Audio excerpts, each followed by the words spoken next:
inaalagaan kasi binablog nila ako. Yes. Okay? Given na yan. Yes. So, ano yung pambawi nila sa akin?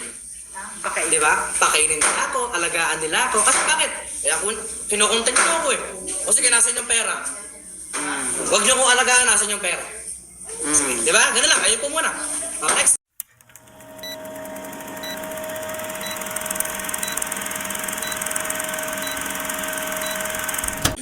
Tapos, Biel, sinabi pa nila na mas mabuti pa daw na nag-alaga sila ng aso.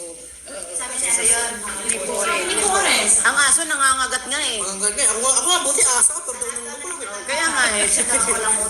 Oo, yun karamihan sa mga ano talaga yung sinasabi. ba't hindi nila sinabi nung nandun ba siya? Ba't sinabi nila Ano yung pinaka-rason ng pinaka-buhay? Kung kailan wala siya sa Ay, may tanong kasi at saka may sinasabi yung mga tao para maunawaan nila. Manggagaling na rin sa'yo.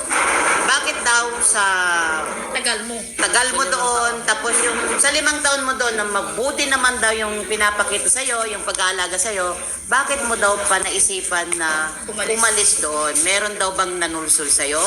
Meron daw bang nagsabi sa'yo na lumayas ka dyan, punta ka na sa akin? Meron ba? And what's the reason bakit yung ganda daw ng buhay mo doon na buhay prinsipe ka daw, buhay prinsipe ka daw doon, bakit naisipan mo ba daw umalis? Okay, let's talk about that. Dahil inaalagaan po nila giving kasi bakit? Content nila ako. Okay? Doon muna tayo. Okay, isa muna. Yan. Kaya po nila ako inaalagaan kasi binablog nila ako. Yes. Okay? Given na yan. Yes. So, ano yung pambawi nila sa akin? Di ba? Pakainin nila ako, alagaan nila ako. Kasi bakit? Kaya kinukontent nyo ako eh. O sige, nasan yung pera? Huwag nyo kong alagaan, nasan yung pera? Di ba? Ganun lang, kayo po muna. Next question. Okay, sabi ko yan, di ko na po nilalakad. Doon lang kasi pinablog nila ako, kaya inaalagaan nila ako. Yan. Next. Maganda po yung buhay ko doon. Given, maganda yung buhay. Nakikita nyo po ba yung pangit? Hindi. Nakikita nyo lang yung maganda kasi bakit? On camera. Yes. Off-cam, hindi. Hindi nyo nakikita. Bakit makikita? Di ba? Bakit? May nakita ba kayong vlogger na siraan yung sarili nila? Wala, syempre. Sinong vlogger na maninira sa sarili nila? Hindi lang vlogger, kahit sinong tao, hindi niya sisirain yung sarili niya. Maninira na sa sarili niya. Vlogger ka, tapos papakita mo sa sarili mo na, nakilala ko tumabal, tapos bigyan mo sumabat. Hindi ganun. Kaya given na po yung maganda yung maganda yung buhay ko doon. Pero tanong natin yung mga pa. Disiplina po nga, ganito. Disiplina, sinampal ako. Ayaw na magsalita, pero pinipilit na ako. Napipilitan ako eh. Yeah, just so clear. Sinampal po ako. Tapos alam niyo po yung patpat ng ng kawayan, yung pinatusok po sa mga halaman. Pinalo din po sa akin yun. Ang sakit nun. Magkasabay po, sinampal po muna ako bago po ako pinalo. What's the reason? Simple lang po. Hindi po ako nakapagsabi na wala na pong tingdang. Yun lang.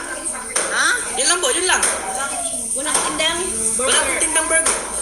Ayun na yung pumunta sila doon kasi, yun nga. Doon lang po. Alam ko na yan, Tapos yung nagsabi po ako nun kaya, nagsabi po agad ako nun. Di ba nung pumunta ka doon? Yung meron po akong proof na, yung nga lang tawag kasi doon. Latay. Dito talaga. Dito, pasakan lang. Kaya, yun. So, nakikita niyo po ba? Hindi niyo nakikita. Sinasabi po ba nila? Hindi niyo na sinasabi yun. Pero nalaman ko yun. Ganun lang po yun. Next. Ano po yung mga question? Alam namin na lahat yan. Ano po yung mga, kasano po tayo? Pangalawang question pa lang po. Ano po yung isa? Bakit po ako umalis? Kahit maganda po yung, ano po yung reason to? Ano yung reason? Yung reason ko, isa number po. Sinaktan ka. Ilang taon na ba ako eh? 76. O mag-18 na. Pero bakit parang bata pa lang ako? Ba't parang nafe-feel ko sa kanila na ano pa lang ako na 7 years old, 10 years old, parang ganun. Yung pananakit ba sa'yo every now and then? Or tuwing may kasalanan ka? Or basta na lang kapag naisip manakit? Ano po, pagka may kasalanan naman po. Ay, ganito yung manli. Kaya parang, Tulad halimbawa, nung mga mabibigat na kasalanan para kailangan ka nilang saktan. o yun lang po. May mabigat ka bang kasalanan na Mabigat nagawa? po ba hindi lang ako napagsabi na walang burger? Yun lang. Mabigat po ba yun? Tsaka alam ko po yung pinaka-worst ko lang po na kasi hindi po ako umuwi ng umaga. Bata pa ba ako? 12 years old, 13. Di po, nasa ako rin nagpa-parkour po ako sa sa cemetery. Ay, oo. Umalis po ako ng alas 10 ng umaga, umuwi po ako ng alas 6. Yun lang po. Yun lang po. Alam ko yun po yung pinaka-worst na ginawa ko.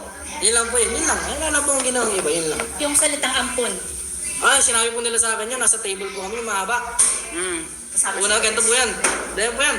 Sabi po nila ako, ampun lang daw po ako, ampun lang. Sabi ko, pero pumunto sila. Maganda ko yung next na sabihin nila. Tapos pangalawa, inambahan po ko ng upuan. Alam niyo po yung upuan na ano?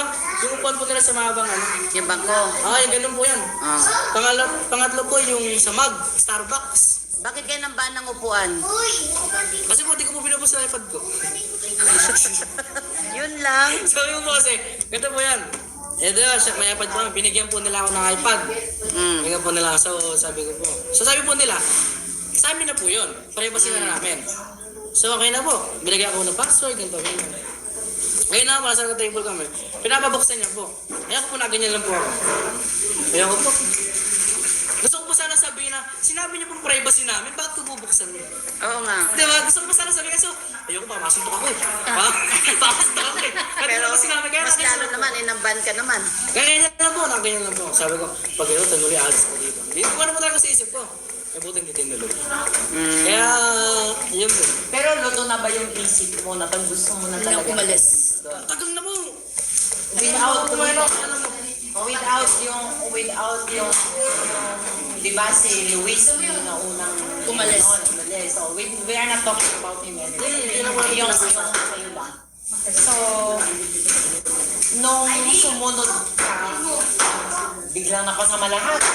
Dire-diretso yan. Ganyan. Ganun pa rin sila. So, pero yung talagang ayaw mo na sa kanila, Kailan mo naramdaman na ayaw mo na sa kanila na gusto mo nang umalis? Actually, 16. So matagal na Sabi pala. nga lang po sa akin ni Papa, baka daw po na ano lang po ako ng temp ng galit ko. Hindi po. So, itong nasabi mo sa Papa Francis mo yung balak mo na yon, pinagsabihan pa niya. Ako po sabi po sa akin, baka daw po na ano lang po ako ng galit ko kasi mataas po emosyon, baka lang po ganun. Sabi ko, hindi na po, hindi ako na po. Tapos po, parang, ito po yung kwento, meron pa po sa Sopas. Marami lang po sa Sopas. yung dalawa ni Albert. Hindi po kasi na. Hindi, makinig ka kasi hindi mo alam yun. Sige, kwento mo. Kumbaga yung init po sa akin ng dugo, parang lagi po sa akin uminit yung dugo, maya po uminit yung dugo sa akin.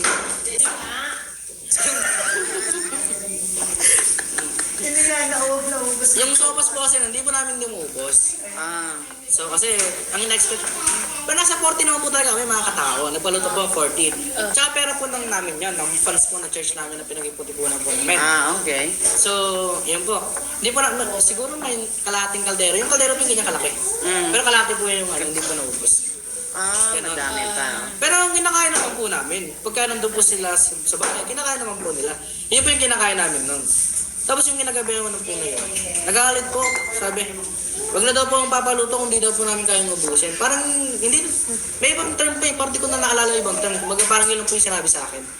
Parang pag gano'n daw po ang papaluto kasi parang sinasabi po namin pagkain. Yun. Parang ganun lang Ganun po, ganun.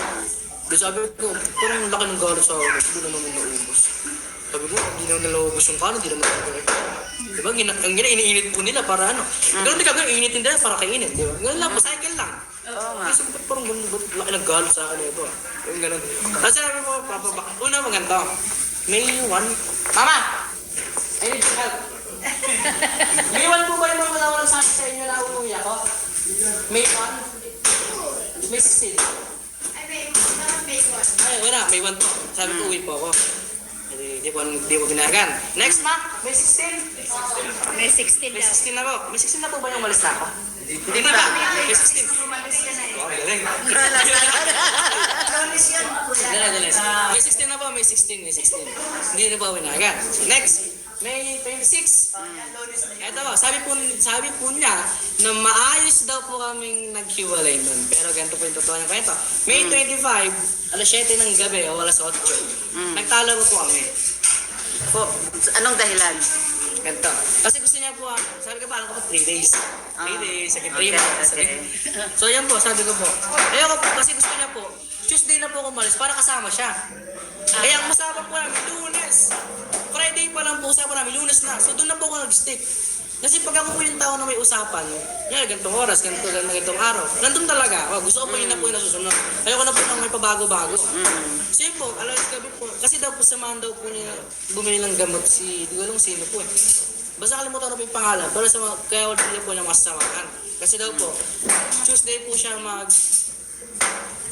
Tuesday daw po gusto niya para samahan ako. Gusto niya nga po, pasama pa sa akin. Kaya po siyang 3 days kalamami. See? Sige, gusto niya pang pasama daw po sa akin ng 3 days. Saan naman matutulog nga si Kurimaw? Ano yan, itatabi sa mama mo? Si Raulo. Sinabi daw po niya na maayos daw po kami bago mag-iwan. Nagkaano pa po kami ng initan nun. Bago po magkaiwala, kaya di ko po sila pinapansin bago po umalis. Nung umalis na po, alam ko sila nung umalis po sila, gising na po ako nun. Pinauna ko na po sila umalis. Tsaka po ako sa munod umalis. So, yung mga sinasabi nila sa mga live na, sa mga vlog nila, so, napakasinungaling mo. napaka-baliktad pala ng totoong Ako nangyari. sinungaling nga po ko eh. O, ikaw ang ginawa nilang sinungaling. Sa mata ng tao, ikaw ang masama, sila ang mabuti. Sabi ko naman po sa inyo, ano po sasabihin na lang kung ano-ano? Antayin nila si Lord. Sa bagay, nandyan, di naman Ano po yung natutulog. antayin nila? Mm. Kasi, ako wala po akong karapatan na magsalita. Nasiraan Hindi, sila. may karapatan May bawat karapatan. tao na magsalita. Opo. Pero yung na below the belt, wala Oo, na. yun lang, oo. Ako hindi ko na inaano sa sarili ko, bakit ganyan sila eh. Ayun sa Yung sinungaling. kasinungalingan nila. Sabi ko po, na sa lahat ng bagay, lahat time karapatan. Pero dapat may limit. Oo, Hindi dapat. dapat yung parang harsh na. Sobrang na yun eh. Harsh talaga sila magsalita eh. Hahantingin nga daw nila ako sa Cyprus kapag namatay yung nanay nila eh. Kasalanan ko daw. Sabi nga po nila, dapat si Lord nga po, kung ano nag-ginod, pinagbuhat ng krus, pinagpapalo na lahat, ikaw pinagdudura. Pero ang ginawa nila, wala, tahimik lang. Mm. Minsan ka nga lang nagsalita. Oo, isa lang po ba isang salita. Kaya nga. Di ba? Pero ba't parang apektado sila masyado? Yun na nga Eh kasi nagsabi ka ng totoo. So, na lumalabas na pag nagsabi ka ng totoo, naapektuhan sila. Yes, di ba? Kapag pag kontra sa kanila sinasabi mo, nasasaktan sila. Pero kung masamang laban sa'yo, sinasabi ng mga tao, tuwang-tuwa pa sila. Maraming nabulagan. Oo. Yun Marami nga. silang nabulag ng tao. So, ang ano ko ngayon, anong masasabi mo dun sa mga bashers mo? Sa basher po, ano, bash lang ba yun ng bash? Sa inyo po kami kumikita.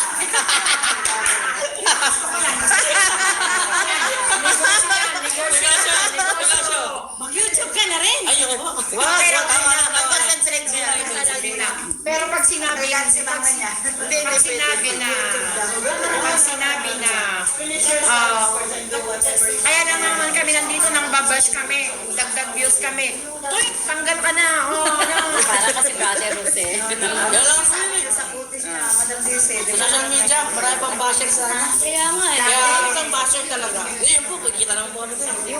Kami inaaway kami na. Sige, saglit. Pero